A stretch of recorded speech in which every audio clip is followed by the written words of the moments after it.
South Florida is home to one of the most unique environments on Earth. The wilderness areas that comprise of what is now part of Everglades National Park and the Big Cypress National Preserve contain over 2 million acres, making it larger than the state of Rhode Island. The world-famous Everglades is known as the River of Grass and is actually a 50-mile-wide river that is quite shallow and slow-moving, that flows from Lake Okeechobee from the north into the Gulf of Mexico in the south.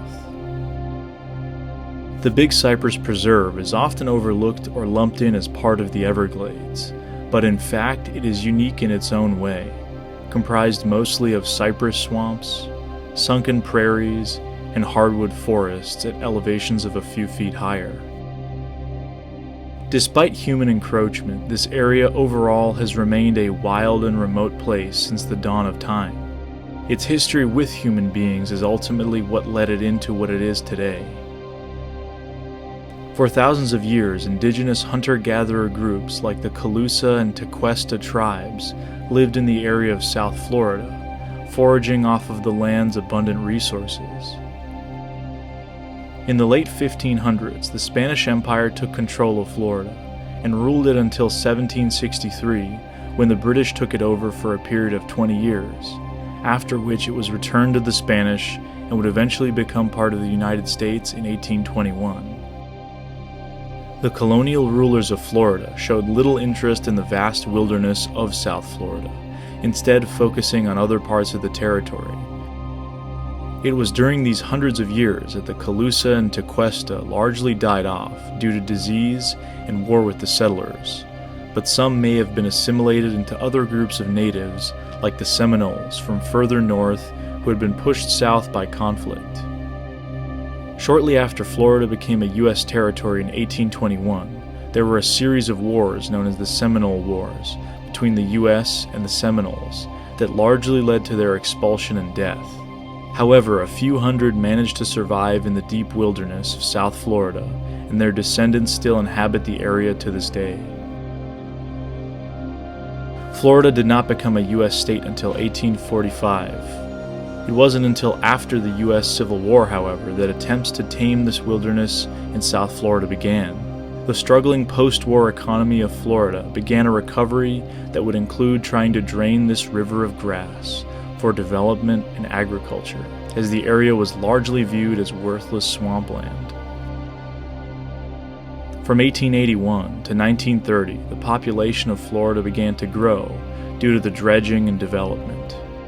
This eventually led to ecological disaster in the region, initially with drought in the newly formed agricultural areas, followed by a series of hurricanes that caused catastrophic flooding, which led to flood management efforts as opposed to further draining. Human effects on this massive environment were becoming more and more evident over the years, and in 1934, 1.5 million acres were set aside and designated to be protected as Everglades National Park.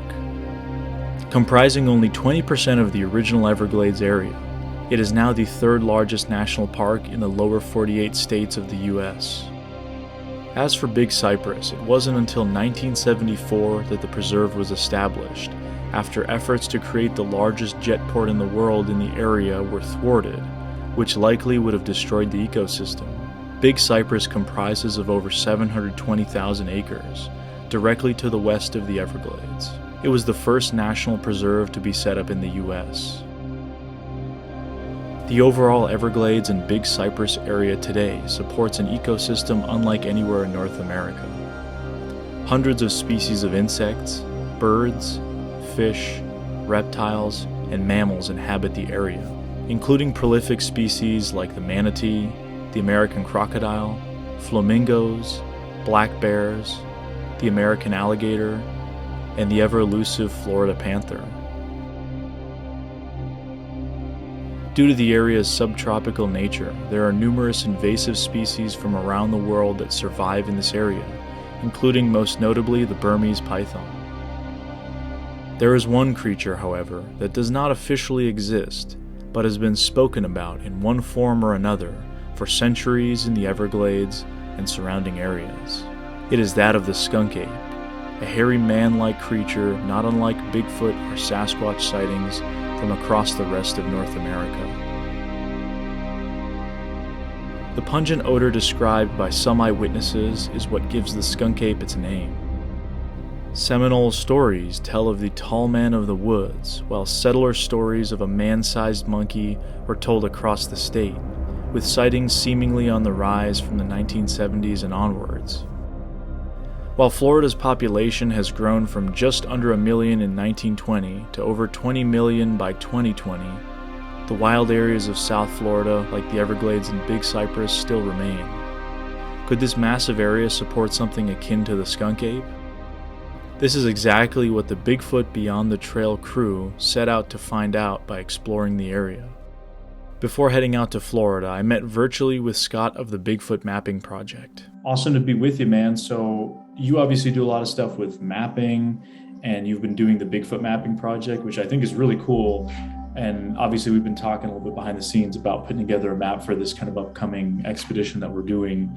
So what have you kind of come up with?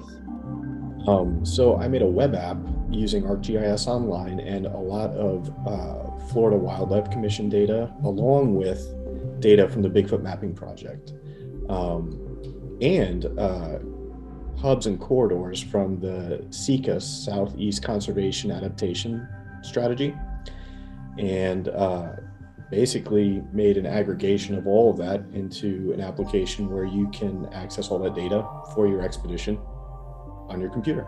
So like you requested, we're starting with the Big Cypress National Preserve. Orange on the map here is a hub, right here. Then we're going to jump down into all the sightings that intersect the hubs and connectors. So you'll see these blue firefly style points on the map where they intersect the hubs in orange, where those would be Bigfoot sightings. And then we've got background data of all the sightings in Florida. Actually, this would be all the sightings in the US, this whole layer here. So if you were wanting to isolate an area or identify a trail that had a lot of activity.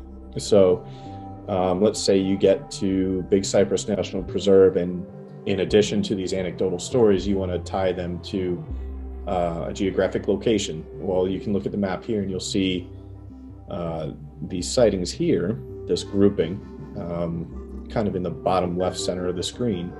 Right. And you can read about them. You know, you can jump to the website and read, this is a Class A sighting, and you can read the details from the BFRO. And when you jump back into the map, you can also identify the trail. Let's say we just clicked on this sighting, and we know that's on the Windmill Tram Trail. So let's get there and start our exploration there and build out. So you can see, really get a good overhead view of where things are happening, in addition to what people have told you has happened. You can plan get some intelligence to explore that way. Maps are really, really good at taking a lot of information like you see on the screen and making it digestible so that you can get a good operational idea of how you want to form your plan of attack. Right. And so where are those sightings cited from? You know, what are you using a multitude of websites for that? Yeah, I've aggregated data from the BFRO, from a site called Manjani's Bigfoot database, Kentucky Bigfoot organizations, Pennsylvania Bigfoot organizations. People will email me and message me on Facebook or Instagram, and they'll contribute their database. So it's really specific sightings. Mm-hmm. It's really a living database of, or a living repository of sightings, and they're just streaming in. And then we also have, in addition to the historical stuff and existing databases, we have a crowdsourced app, a mobile app on the phone. So you can see our maps and data on your phone, and you can also submit your sightings directly from the field, and it'll stream right into the map once you hit submit. Wow, so awesome.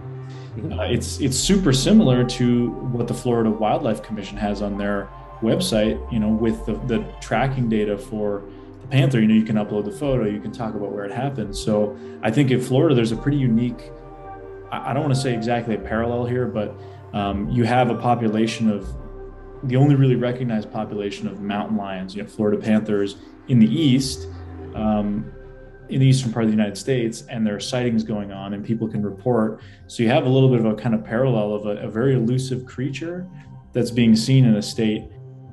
This is a valid method of collecting data from the public, and you bring up an interesting parallel. The Florida Wildlife Commission is using a similar crowdsourcing method and leveraging technology to track mountain lions, which are just as elusive.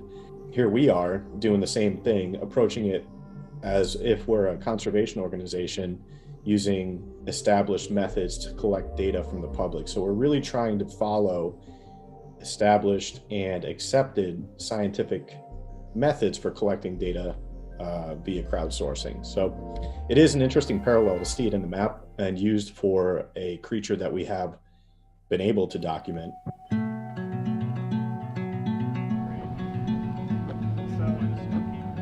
The journey began in Miami, Florida, to some unexpected weather, including a tornado warning earlier in the day. From there, we headed to grab a few items that we'd need for our time in Florida.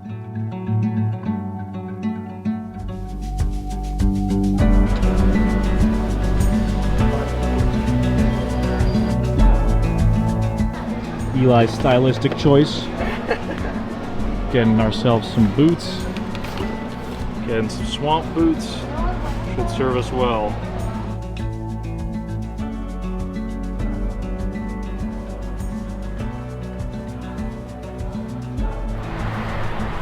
So this is really cool. This is an awesome application of Scott's Bigfoot Mapping Project app.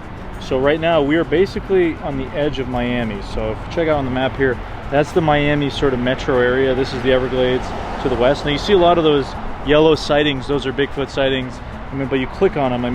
They happened in the 70s and other time periods, like 1975, when a lot of these areas would have looked like this. But as the city's grown, but this is a really cool one. I was actually just discussing the other night with Scott when I talked to him. Right at the corner where we are right now, basically right down the street from us, there was a sighting in 2010, and this was a road crossing sighting. And essentially, we are technically on Miccosukee Indian property, so we just saw tribal police around here, but there was a road crossing sighting just right down there. So this is like the outskirts of Miami. Once we head out this way, we're basically completely in the Everglades and the Big Cypress, so it's just nothing out there. So it's just a really cool way to look at the app and kind of practically use it in these sorts of situations.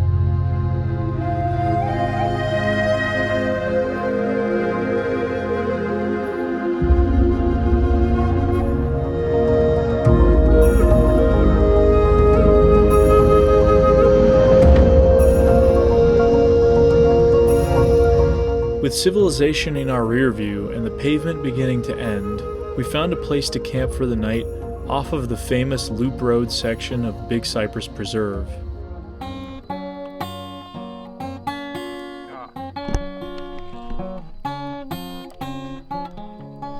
So it's our first night and we're gonna do a little night walk. Not expecting anything to happen, but we just want to test out the thermal imager. Yeah, we're testing out this AGM thermal. We're in a campground here. There could be wildlife around here, so we're just kind of walking around. Well, the park ranger said there was a few bears. Yeah, there's a few bears around here, so maybe we'll get lucky and see one. Yeah, this is a campground, but honestly, we're so far in the middle of nowhere that anything could walk through here.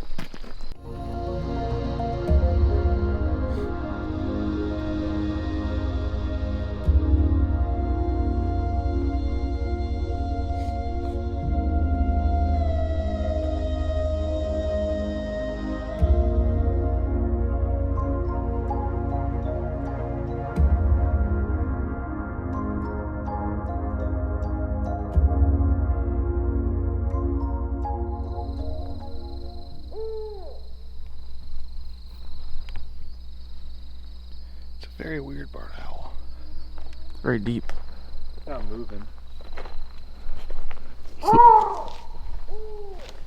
Well,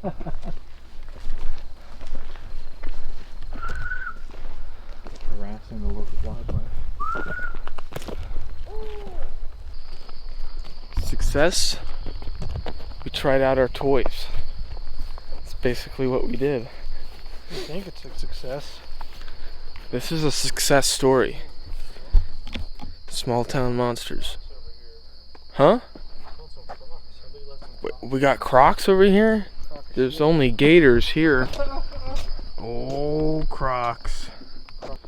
No.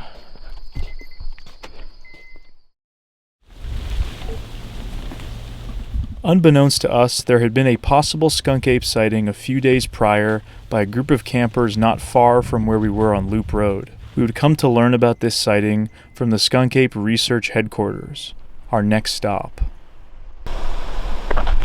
Got this little guy just trying to cross the road, I guess. Put him back, huh? How you doing, buddy? You trying to go this way?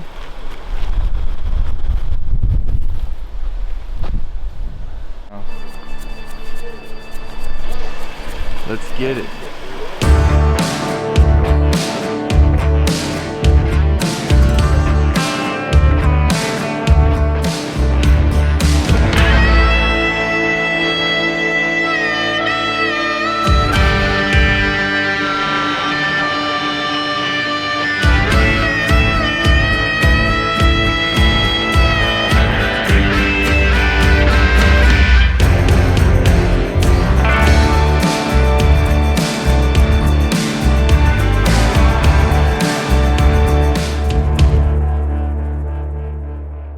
Just ran into a guy looking for pythons out here.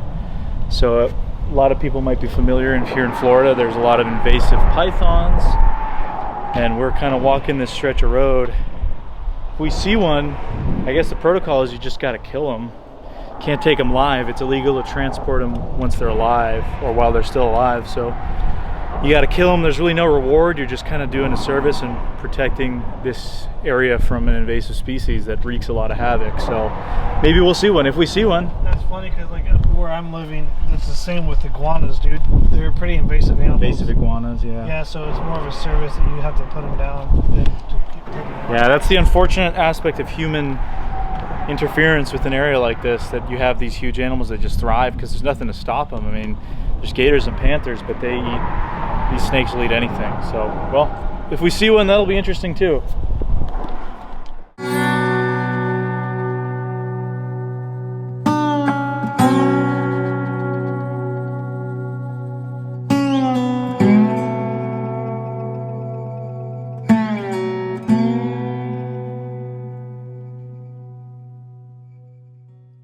Sandwiched between Everglades National Park and the Big Cypress Preserve is the Skunk Ape Research Headquarters. Run by Dave Sheely, the headquarters serves as a center to report sightings of skunk apes and features a museum filled with pythons, gators, and other attractions. Sheely himself has spent his entire life in the Everglades and claims to have had encounters with skunk apes 4 times. Well, you're liable to run into anything in the Everglades. We have cougars, bears, poisonous snakes, and you never know what you're going to come across. And so I've been researching here my whole life. I've taken video and photographs, and I feel like I've done all I can to bring the skunk apes to people's attention.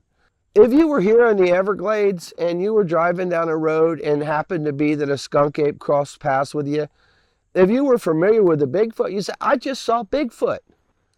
But then you'd say, but it was smaller. It wasn't 8 feet, and more like 6.5 feet. And if you went the extra mile and got out of the car and looked on the ground and found tracks, you would see that the tracks are a little different. They're more of a 4-toed track.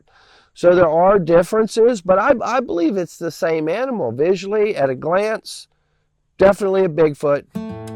Sheely has become somewhat of a controversial figure due to the tracks he's found. Tracks that have 4 toes. The whole 4-toed track thing that I find has been the biggest hurdle in my life. So when I came out with a 4-toed track, I got a lot of flack from the Bigfoot organizations, and it's been really hard on me, but I've had to stick to my guns because it's what I find. And little but slow, it's become more and more accepted that this might possibly be a genetic offshoot, something of that nature that's occurred here in South Florida. For about 6 months out of the year, we've got a lot of standing water. 2 to 3 foot of water covers the majority of the Everglades. And the skunk apes have kind of adapted to that because they'll build a nest, much like the orangutan does, where they spend the night up in the trees. And occasionally I'll find them around food sources if the water's high. And I found a few dozen of these tree nests or bedding areas. And it leads me to believe that they probably spend quite a bit of time in the trees, actually. But what I'm seeing is not an orangutan. It's similar, but it's not an orangutan. If I had to compare it to a primate, I would have to compare it to a large chimpanzee. Based on the sightings that I've had over the years and the timeline between sightings and the tracks that I've found, and just old stories, listen to people, I believe we have between 7 and 9 skunk apes here in the Everglades area, here in South Florida, which I believe is the largest population. You know, it's a rough estimate, but I think it's pretty accurate. After our visit to the Skunk Ape Center, based off of data gathered both in the local area and from existing data through the Bigfoot Mapping Project, we headed into an area of interest to set up camp and explore for the next few days.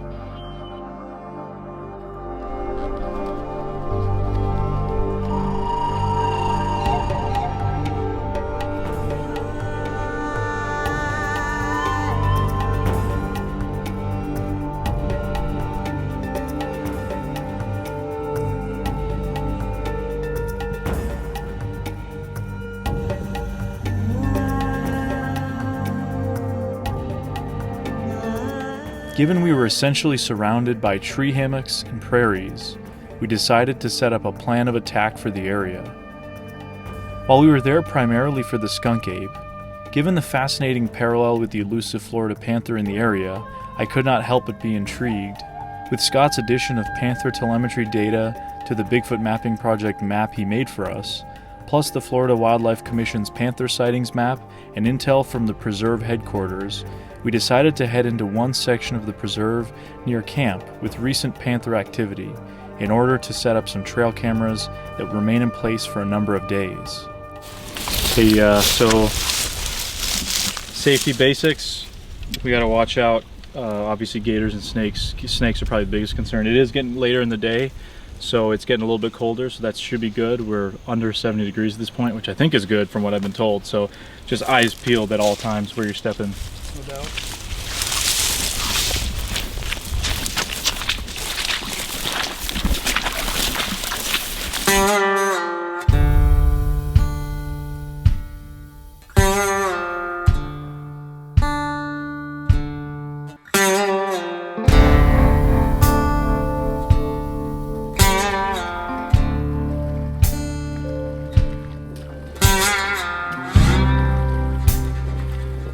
We're on a game trail right now, so let's just follow this thing.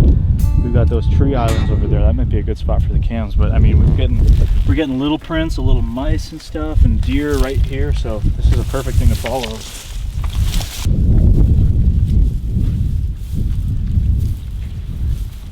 God, cat print.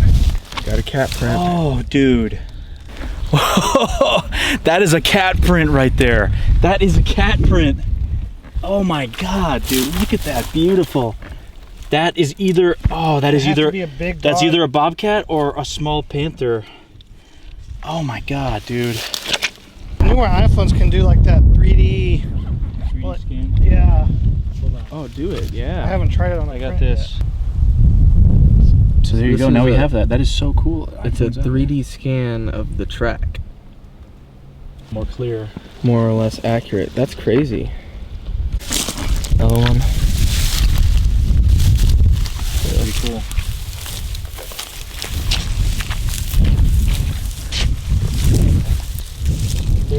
double step right here. Oh man, you can see the double step right there. First track and second track, and those toes are round. That is cat.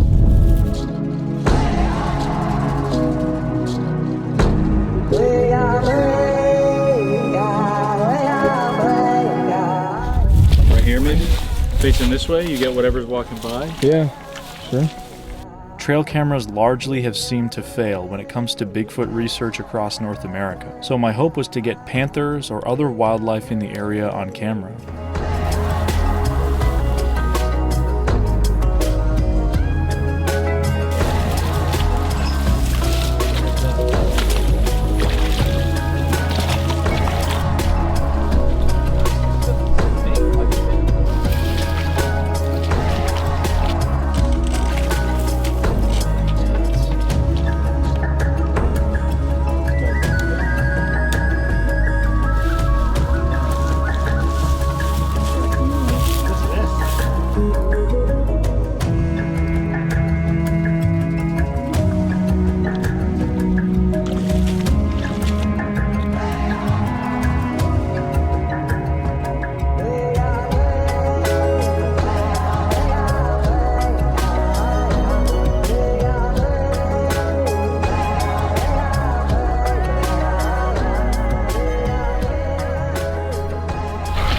On a mission to find the skunk ape. There's no telling what I could find out here. I'm in one of the most dangerous habitats on the planet. And I'm here alone with nothing but a 9mm and a machete in my camera. You know. Hey guys, if you're enjoying Beyond the Trail, we just wanted to remind you that you can be a part of helping Beyond the Trail and the Bigfoot Project and all of our other great YouTube stuff happen by backing our 2022 Kickstarter. You'll also get a ton of great rewards and the knowledge that you are helping us create amazing content that you're enjoying watching. You can back the 2022 Kickstarter right now. The link is in the description. You'll be helping everything Small Town Monsters makes become a reality, and you'll also get your name in some of the films that we're putting out this year.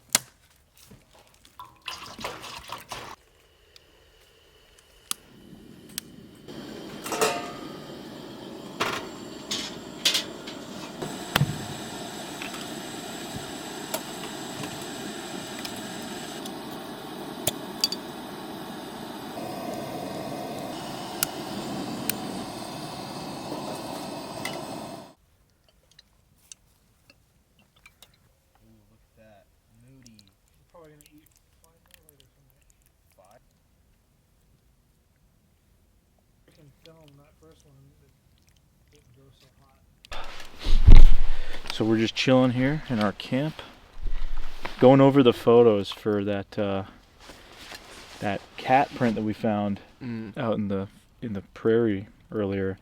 It looks more and more like it could be a Florida panther, possibly.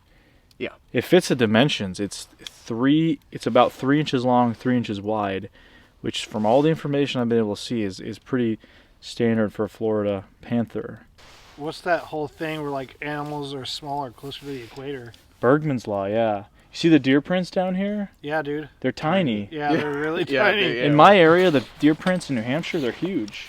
I mean, further north you go, they get big. The bears down here are smaller. All these animals are smaller. So the Florida panther too, I mean, it's smaller, I guess, in this area than it would be than other mountain lion adaptations. Plus this population's been cut off from, I guess, the other populations for a while, since most of them are extinct, officially. But I mean, I think at the time we were just thinking bobcat because we're comparing it to like in Washington. Remember in the Olympics when we found those mountain lion tracks that we casted with the OP? They were big. They were big, but those animals out there are I would guess, a lot bigger than the ones down here. They are, yeah. And you look at the pictures of the Florida panthers that we've seen, they all look kind of scrawny, way more lean than the others. And I don't know if that has to do with their population. There's this whole thing that they brought in West Texas panthers to breed with the ones here to get the population numbers up that have resulted in a more aggressive cat. But also the area where we were in, there had been recent activity in that general wooded area, which is a wide area, of course, but we just happened to be following the game trail, and that's where we found those tracks. Yeah. So we have 4 cameras up in that area, so I guess we'll have to see in a few days. Dude, you ready for this walk? Almost. Bringing my Nabic. Your knocker? Yeah. We should do a knock. I think so. See what we could get. See what people we can wake up and piss off. Yep. What's the plan here? What are we doing? We're not doing baby call sounds, right? I don't think so, no. We should do... I mean, we could do it on the way back. Okay. We should alternate between screams and knocks. That's what I was thinking about. We should walk up the road and do different spots, not right next to each other, but like walk and do a call and then walk for really far and then do another one or a knock or something like that. All right, cool. So yeah, I guess basically do what you're talking about. We'll go walk up this way. We'll do some knocks, do something like that, and kind of figure it out. Yeah. So yeah, I mean, I'm probably gonna walk in the back a little further ways with the therm. I'll have my walkie so we can signal each other if we really need to. You guys go up forward. I think we should stick to red light just to keep it vision wise. And I mean, I would no, I think no light. oh no, actually, like if you need to do a light, do your red light, because my visions are going to be screwed up because I'm going to be looking through this thing anyway. You ready for this?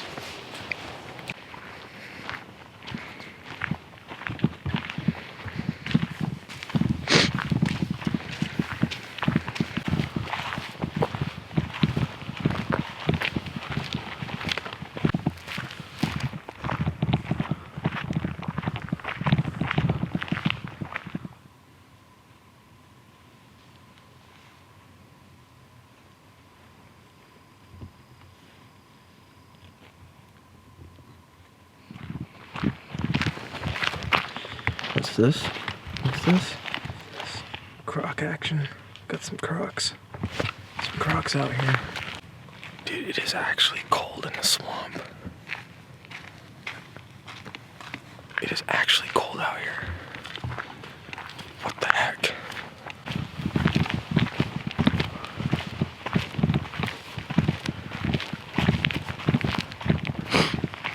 People are saying there's tons of bear here. Yeah. So I mean, there's got to be some serious food around. Yeah. So if there are any skunk apes or Bigfoots here, they're gonna be here. I don't know why they wouldn't. And we saw a possible panther footprint not too far from here, so I mean, there's some predators here, man.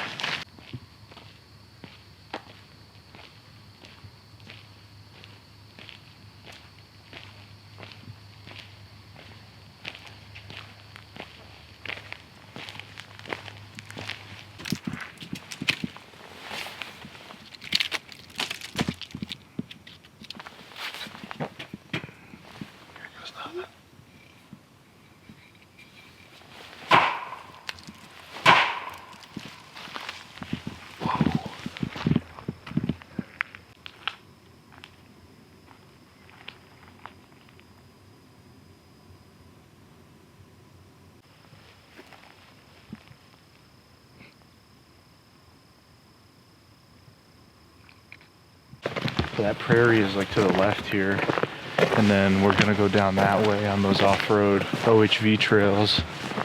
So the highway, that's where we know there's been that highway crossing sighting from 2012 down that way. And out this way where we're headed, there is nothing. Yeah, it's just OHV trails. Recent panther sightings too, so. I'm looking forward to it because I think it's kind of overgrown, and so it's going to be dark. Not only that, but the gate is closed, so. People usually OHV in there, but I don't know if there's a season to it or how it works, you know, with the off-road vehicles and stuff. Well, either way, it should be interesting. That was a battery. It's good now. Yeah. Right here. Especially where that same campsite, I can live in Ocala. This is completely wide open. Look at that tree.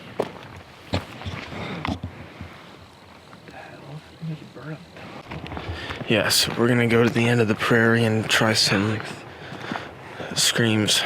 I think right here. Because with the moonlight, we're pretty visible targets.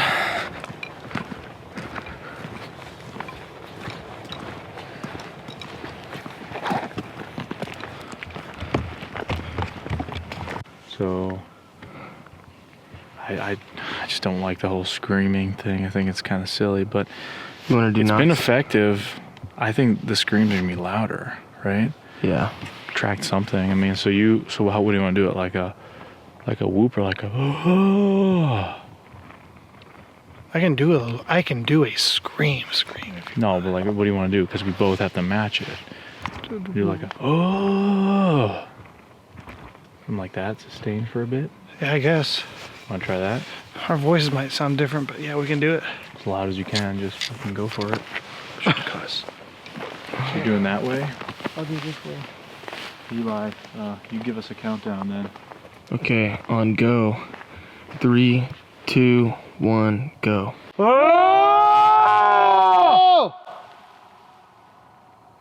Wow.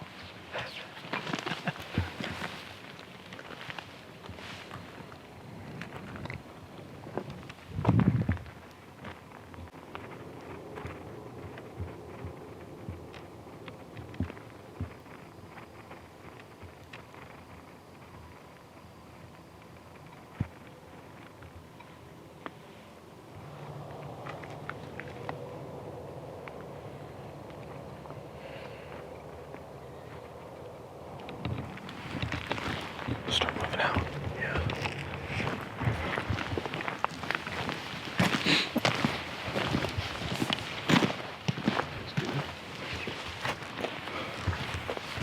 This is the road? Yeah, this is the road. Aleks.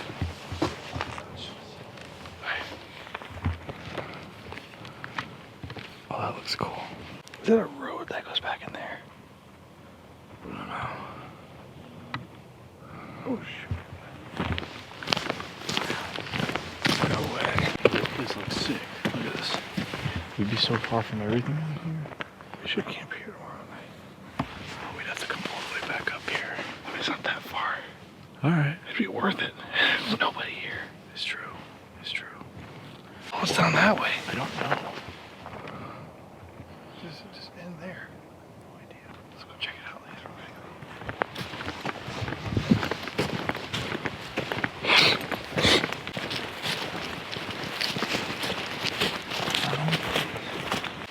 I'll hook up.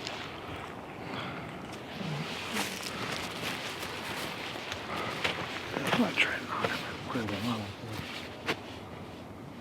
Whatever. I'm not trying to knock here.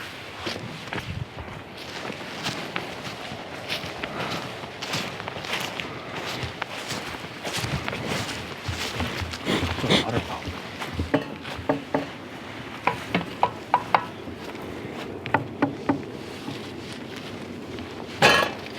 It's terrible. Okay, I'm not trying Yeah, car.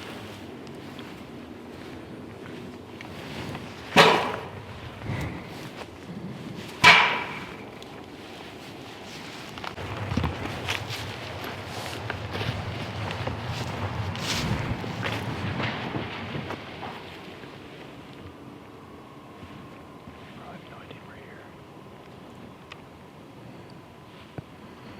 Bro, what the heck? They just stopped.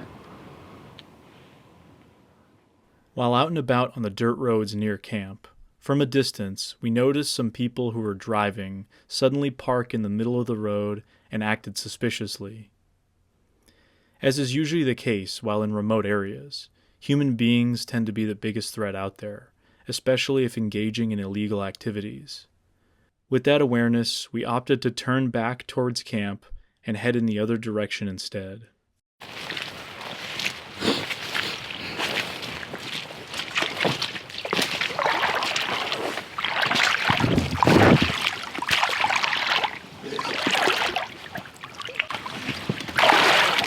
Well, don't fall over. Handicam batteries are low. There might not be much footage of this night.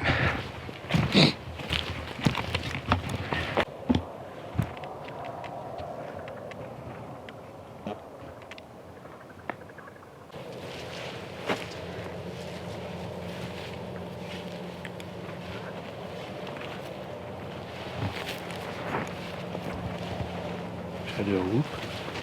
You want? Whoop!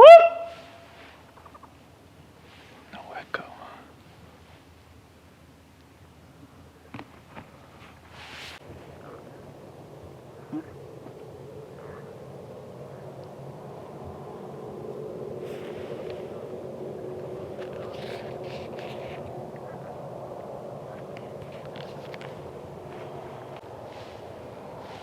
Man, it's such a big area. There's 7 of them here, like Sheely said. It'd be tough to, I mean, like, in an area like this, 7 things, like, that's nothing, man. Yeah. It's kind of a bust, huh? Yeah, I guess so. But it's most of the time out here. Nothing new. It's like super quiet, super bright night, so kind of makes sense that there wouldn't be a whole lot out. Yeah, you can't tell it on the camera, but it is a full moon out. Super bright. We don't need any lights to walk. Yep. It's really a shame this camera can't pick that up.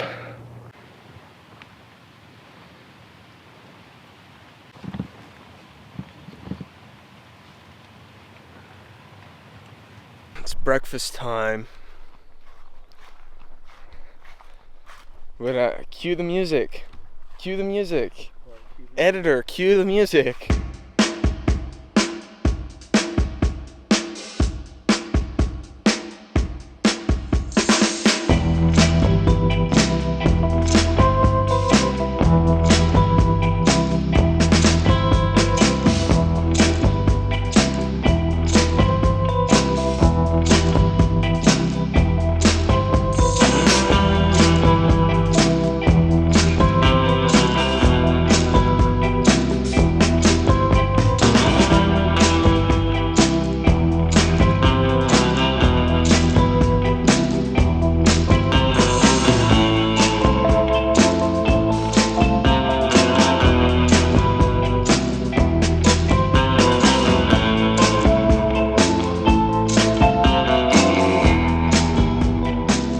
Film the success. What happened? We're now on the same channel with our bowfangs.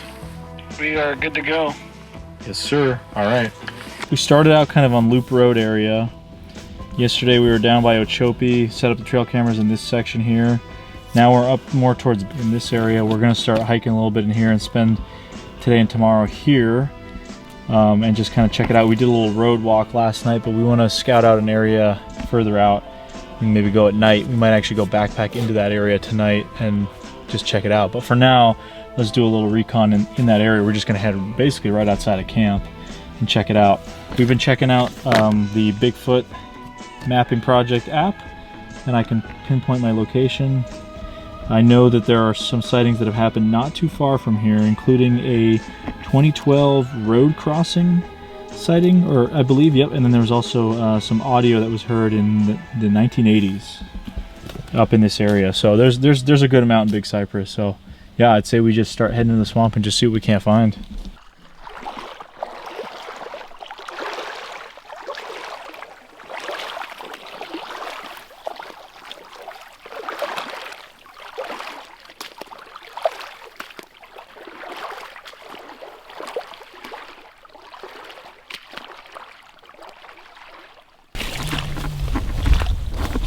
Tracks around here. I found tracks. I think these were tracks of something. Impressions of some kind. Oh yeah, those are little raccoon or something. Some of the little claws and 5 fingers.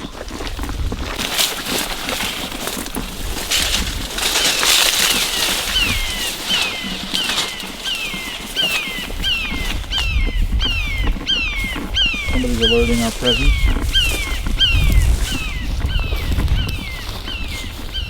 We're following this game trail right now. Again, just coming through. It's hard to find tracks of anything out here.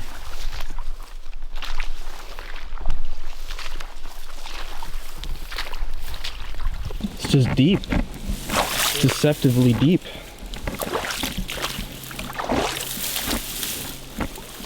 What do you think, Eli? terms of like places to hide out here. Anywhere. You could hide anywhere. Talk about moving slow. We as humans are so disadvantaged here. Yeah. You're looking at every step to make sure you don't get a snake. I mean, there's these palmettos everywhere, and they're up to 4 feet high, so something could easily be crouched down in any of these areas. Oh yeah. A panther, a bear, a skunk ape. Yep. You'd have no idea. No weird smells yet, so don't know if the skunk ape's smellier than other Bigfoots elsewhere. Guess we'll let you know. We'll let you know.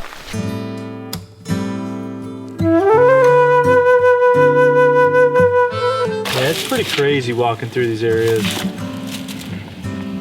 It's a pretty miserable existence.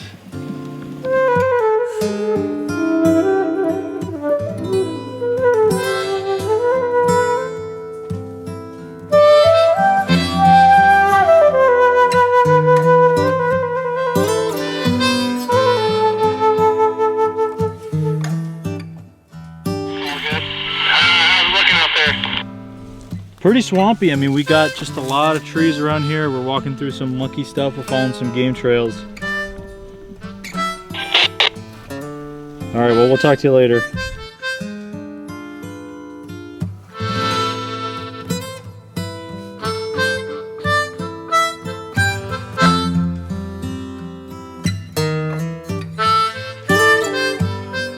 Trudging through it again.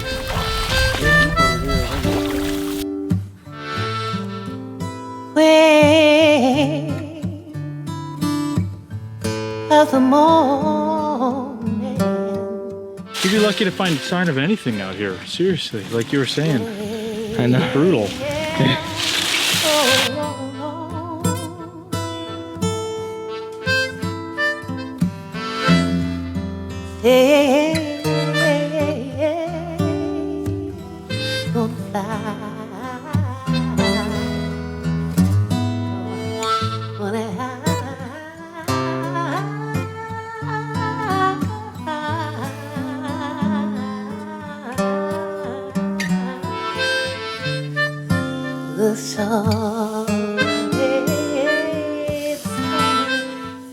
That evening, we wanted to explore a nearby trail with a history of skunk ape sightings and track finds, based off of data from the Bigfoot Mapping Project. With some daylight still available, we scouted the area, where we intended to remain until after nightfall.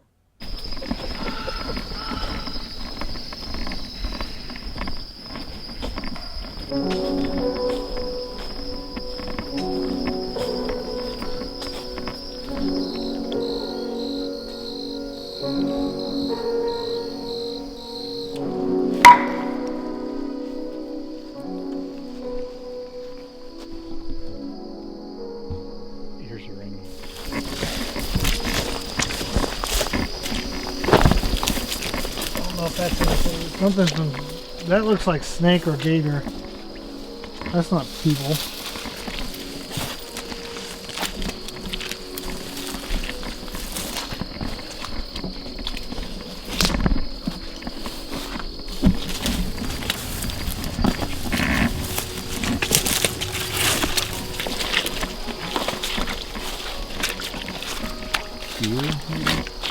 Yeah, that's here. Come to here. What the heck? What do you see? That's interesting. I know. We got a light. That, man, look at that. Hope this isn't like where a human came and took a crap off the trail.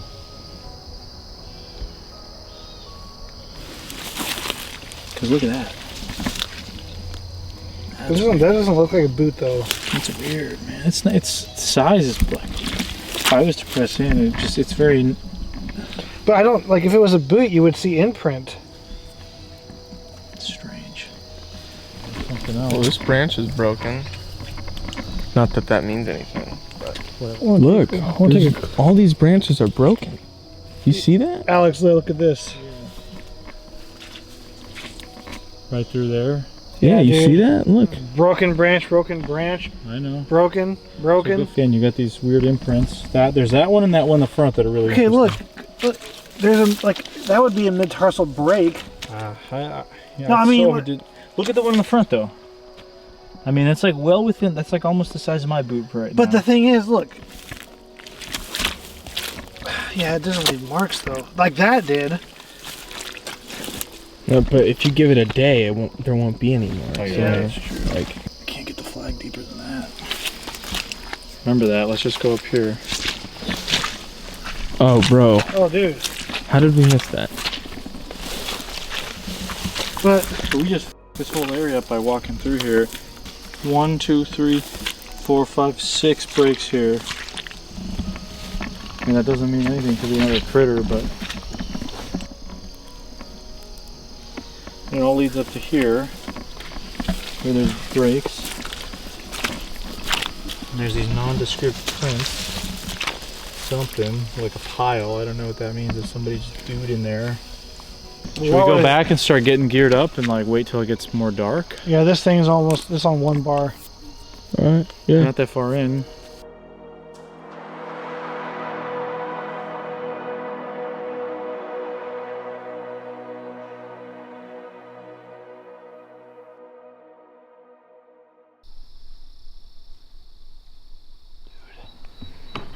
Something tiny. Maybe it's an armadillo. That'd be cool. See the little thing in the trail? Little black dot? I do. I think that's a creature. What is that? A little tiny guy. Maybe it's that possum from earlier. Oh, there it goes. I think it's a fucking armadillo. That's a I can possum, still dude. see it, That's a dude. possum. Yeah, that's a possum, dude. You got it? Can you see it on cam? Yeah, he's just running, he's skirting away.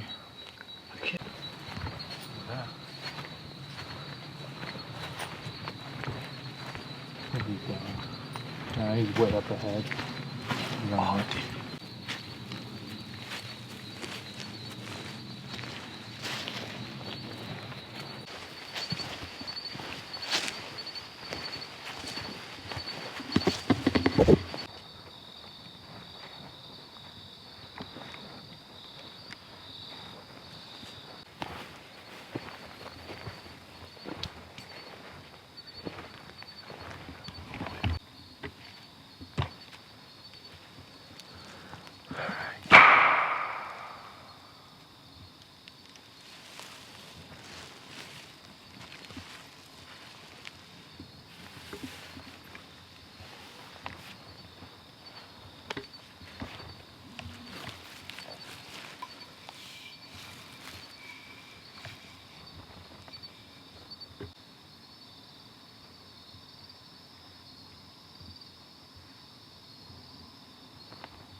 Sounds good to me.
I just radioed to Aleks. He's down the road a little bit. I'm gonna do a call, and hopefully we get a response or something.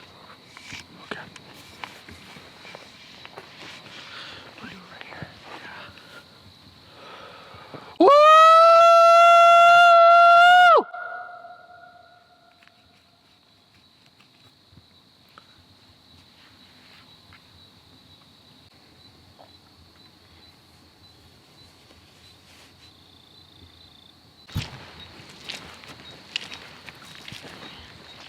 So that first knock, let's say that was the first knock that we heard. Let's say that was. If that was a knock, that's all we're gonna get because it's dead right now, and we've walked a good ways from where we did that knock and possibly heard a response. So I honestly don't think we're gonna get much after that. It's gonna be nothing. So we might just walk towards Aleks and see what he thinks, if we should just go on or head back to the car, but we can't do much more than that. You didn't hear my messages? I was just telling you to be quiet. You guys are like talking up a storm. Something's moving right in that tree line. Oh, I did not hear. I just sent like 3 messages saying stop being so loud. There's something that's breaking sticks in that area. We can't hear you for whatever reason. We're not getting anything from you. Can you hear me now? Right, what? Edit. Can you hear me now? Can you hear me now? Like someone's moving around in there. What do you think we should do? I don't know. There just doesn't seem like a whole lot going on. It's just so quiet out here. It's like no creatures at all. I think you guys want to go. Looks like a trail. We'll try. For the most part. We'll try. Let's go for a little bit.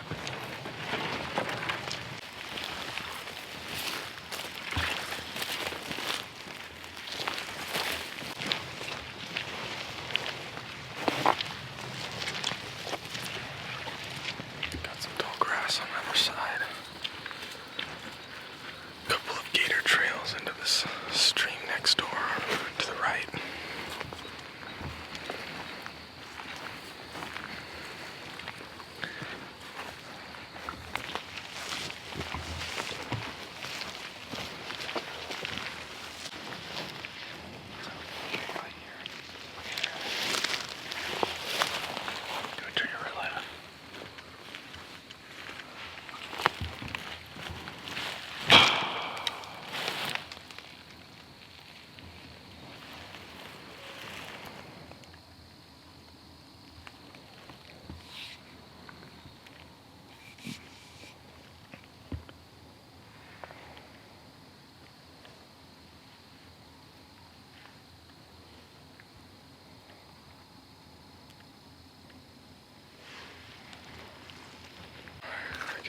back.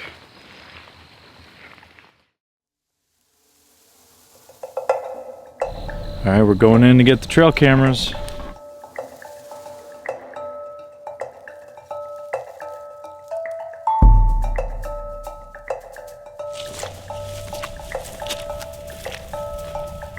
We know them critters is... So the battery's not dead on this one. I can check it.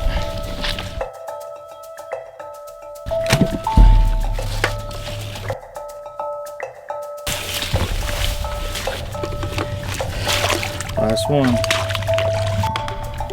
Can you guys hear me okay? Yeah, we hear you loud and clear. We just got all the trail cameras. We're heading back your location, so we'll see you soon.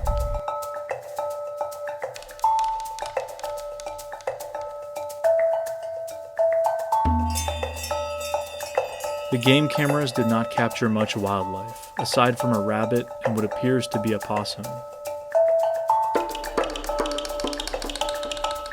With the retrieval complete and camp broken down, we headed out, back towards civilization, intending to stop by the National Preserve headquarters on our way out.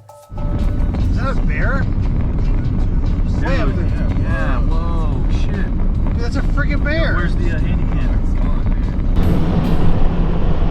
You sure it was up here? Yeah, dude. Walked right in here. Oh, snap. Go, go, go. I'm gonna look for tracks, bro. Yeah, let's do a look for tracks. I'm stopping here. I don't want to drive. Sure, sure, sure. That's fine. Oh, whoa. I'm gonna get the... So we just saw a bear across the road way up here. We're trying to see where it went. Yeah, dude. It was crossed right here. This might be where he went in, actually. So he would be somewhere up in there now. No bear, sadly. I mean, it'd be really hard to leave much of an impression on a road like this. You have to really be running across. This guy kind of just lumbered across the road. He's somewhere in there, but it's cool to see.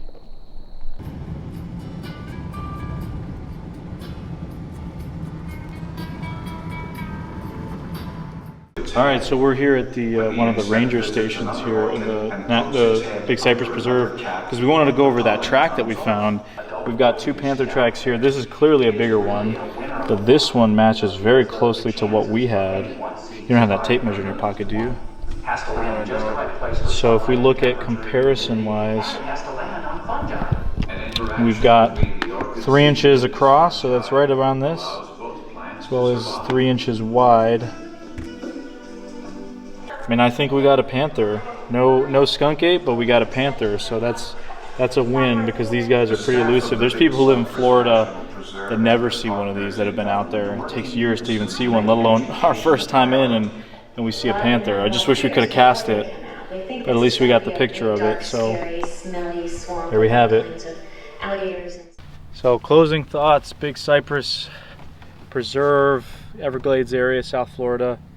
And it's a hot day today. I can only imagine in July, 100% humidity at 100 degrees. Pretty miserable place. Yeah, it would be rough. For all the creatures living out here, I don't know, maybe there's just not a lot of these things down here. Maybe it's far and few between.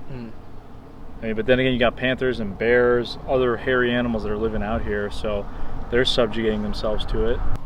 Sure, yeah, like you said, bears especially, if we're looking at a large mammal covered in hair, they live down here. They might be smaller in size than up north, but they live down here. They make it through the summers. What do you think, Tate? I think that's those are all good points, and it's like you were saying last night. You know, well, we just saw today a bear crossing the road in front of us, and they live in this environment, and it's mostly water and swamp areas, but they don't have webbed feet, like you were saying. Yeah, because people are saying, you know, what if animals are living down here like skunk apes, would they adapt to the water? But these animals aren't. No, yeah. So I think there could be some here, but it's such a harsh environment down here because it's mostly water. It's just so wet year round, even in the dry season. Yeah. I think they are going to be very few and far and in between because it's such a vast area, and you know, for people in general, unless you don't have boats or some kind of water buggy to get through there, you're It's really tough. limited to where you can go on foot to try and find them. So I think here you really got to get lucky to hear one or see one. Yeah. Well, all in all, interesting. Definitely a fascinating place, and Possibly heard a knock the other night. So comebacks another time in the future, I guess. But I'm not gonna lie. There are much more pleasurable places to do Bigfoot research. A little bit easier than this. So I give props to the people down here researching, because it sure isn't easy. nope. Oh yeah. As is so often the case while searching for something like Bigfoot, nothing much usually happens. Bigfoot research, however, doesn't have to be just about Bigfoot. It can be so much more. The lessons we learn along the way about ourselves and this incredible environment are invaluable. Discovering evidence of the rare Florida panther was absolutely a highlight of this trip, and it showed that such a habitat supports these large animals. As mentioned previously, the parallels between the ways in which the Florida panther is studied in Florida, primarily with help from the public, is something that shouldn't be shied away from when it comes to the skunk ape or Sasquatch elsewhere.